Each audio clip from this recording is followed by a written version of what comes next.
Welcome back to Askewed Reviews. And as I mentioned yesterday, I am doing two trivia reviews in honor of the passing of Val Kilmer. Obviously, that happened a few months ago, but I finally decided how I wanted to honor him. And that's by doing a review for one film that I had never seen before, and the other one being my favorite film that he appears in. Since the one I did yesterday was a film I had never seen before, today I am doing my favorite Val Kilmer film, and that would be the 1993 film Tombstone. Here is your trivia question for today. When people are playing cards in the saloon, what game are they actually playing? The answer will be at the end of this episode. So, in the film Tombstone, the Wild West is becoming lawless and unruly, with the cowboys now being the ones in charge. And they definitely seem to have full control over the town of Tombstone. But with the arrival of the most recent train, that might be changing. Some of the newcomers to Tombstone are the Earps, the brothers Wyatt, Virgil, and Morgan, and their wives. And Wyatt and Virgil have hung up their badges for the time being. Also in this town is Wyatt Earp's old friend Doc Holliday. Now, all the Earps want to do is make some money, set up a saloon, and just live out the rest of their lives. However, Johnny Ringo and the rest of the cowboys seem to not be willing to let this town stay quiet. So even though the Earps and Holiday have seemed to leave well enough alone, it looks like they're going to have to come back out of retirement and take on the cowboys. The original director of this film was Kevin Gier, but he became overwhelmed and fell behind. Then they almost went with John Milius. They finally decided to go with George P. Cosmatos, although if you ask anyone who worked on the set, Kurt Russell was really the one who took over as the director, even though he specifically requested not to be so in the credits. This movie was entirely filmed in Arizona, and apparently the two biggest things they were plagued with was the heat and scorpions. The heat was definitely a big problem, as the original director Kevin Gier insisted everyone wear real wool costumes in accordance with the time period. As you're probably well aware, the character of Wyatt Earp was played by Kurt Russell, but some other actors that were also up for that role were Liam Neeson, Richard Gere, and Kevin Costner. Apparently, Costner turned it down because he was about to do his own Wyatt Earp television series, which actually ended up becoming a movie. Costner's film actually ended up being a huge problem for Tombstone, as he commandeered every Western outfit in Hollywood for his movie. Luckily, they were able to order the authentic outfits from Europe. Here's something you may not know, but Wyatt Earp was around long enough to be an advisor on Western films in 1915. Sam Elliott plays Virgil Earp, and they originally thought he'd be too old to play the character. Bill Paxton played Morgan Earp, and if you didn't know, in real life, Virgil being attacked and then Morgan being shot and then dying actually happened 3 months apart. Val Kilmer plays the character of Doc Holliday. Other actors that were also up for that role were Willem Dafoe, David Bowie, Michael Douglas, Jeremy Irons, and William Baldwin. Here's a bunch of trivia about Val Kilmer and Doc Holliday. Kilmer actually practiced his quick draw speed. Since Doc Holliday was dealing with tuberculosis, Kilmer's emaciated, sickly look was done from eating almost nothing but onions and tomatoes for weeks. The expression, I'm your huckleberry, does in fact mean I'm your man, and it actually could be a reference towards Mark Twain's character of Huckleberry Finn, which the book came out only a few years before the events of this movie. Doc Holliday's line of, You're a daisy if you do, right after the cowboy says, I got you now, Doc, you son of a bitch, was apparently historically accurate to what Doc Holliday actually said.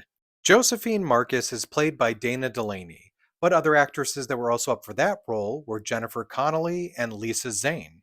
Curly Bill was played by Powers Booth, but the role almost went to Tommy Lee Jones. The character of Johnny Ringo was played by Michael Biehn, but was originally offered to Mickey Rourke. Sheriff John Behan was played by John Tenney, but was almost played by either Timothy Hutton or David Strathairn.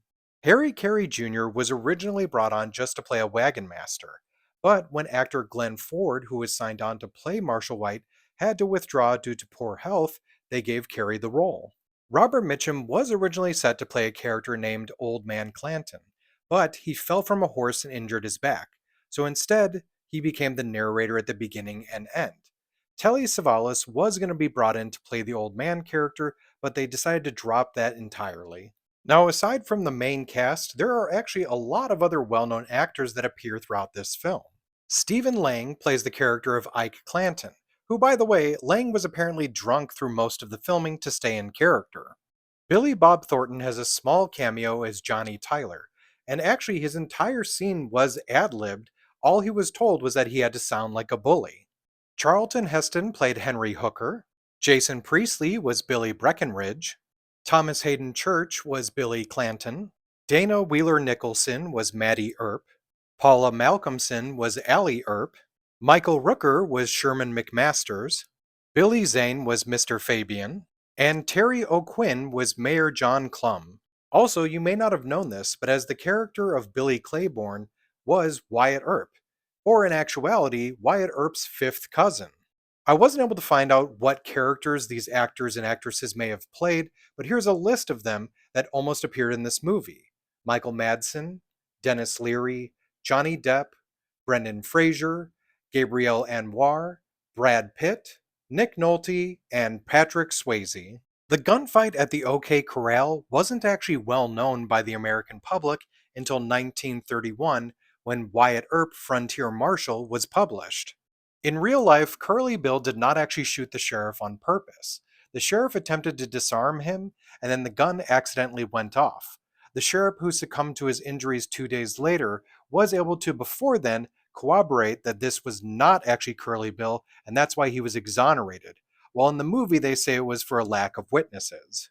At one point, you can see a tombstone in the film Tombstone that says, "Here lies Lester Moore, 4 slugs from a 44. No less, no more." This was a real tombstone in the actual Tombstone. When Wyatt gives his speech on "You Tell 'em I'm coming and hell's coming with me," he's standing in front of a train car 5150. That is also the California Welfare and Institutions Code for a person who is dangerous to themselves and others. All of the mustaches in this film were real except for John Tenney's. The monologue that Mr. Fabian recites is from the play Henry V. Part of the 1903 film The Great Train Robbery was used in the beginning of this movie. So when it comes to the film Tombstone, this is actually my favorite Western. I really love the characters, the story, and the fact that it's technically based off of true events. So I'm giving this film a 5 out of 5. If you enjoyed this film, other movies I recommend checking out are Wyatt Earp, The Magnificent Seven, Unforgiven, and Gunfight at the OK Corral. Now it's time to answer the trivia question from the beginning of this episode. When people are playing cards in the saloon, what game are they actually playing? You'd think it might be poker, but in actuality they're playing an old classic card game called Faro. I hope you enjoyed this episode of Askewed Reviews, and feel free to check out the other trivia review I did for Val Kilmer's film, Twixt.